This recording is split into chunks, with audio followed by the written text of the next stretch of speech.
بسم الله الرحمن الرحیم. د میدان وردګو ملي راډیو ډیرو درنو اوریدونکو سلام، وخت مو په خیر، ستړي مه شئ.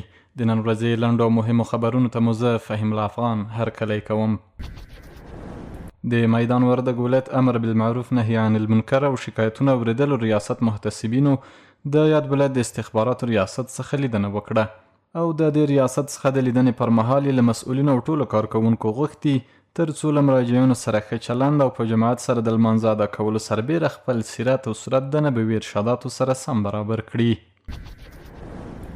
د بادغیس ولایت د امر بالمعروف نهی عن المنکر او شکایتونه اوریدلو ریاست محتسبینو د یاد ولایت په ابکمري ولسوالۍ کې د یوې نجلۍ د جبري نکاح مخه نیولې. د بادغیس ولایت د رسنیو دفتر ویلي ټاکل شوې وه چې دا نجلۍ د خپل پلار له لوري په لوړ مهر او له رضایت پرته په نکاح ورکړل شي. د افغانستان اسلامي امارت د محترم رئیس الوزرا مولا محمد حسن اخوند په مشرۍ د کابینې شلمه غونډه وشوه. ارګ د خبرپاڼې په خپرولو سره ویلي چې د غونډه کې د احصایې او معلوماتو ملي ادارې رئیس حاجي عبدالقاهر په مشرۍ یو پلاوي ته دنده سپارل شوې څو د هیواد د وګړیو نفوس شمیرنې اړوند ناسته وکړي او په دې اړه د جوړې شوې طرحې ټول اړخونه وڅېړي. وروستی راپور د کابینې راتلونکې غونډې ته وړاندې کړي. د هرات ولایت مقام رسنیز دفتر وایي چې د دې ولایت والی شیخ مولانا اسلام جار د یو سوداګریز پلاوي په مشرۍ ترکمنستان ته سفر وکړ.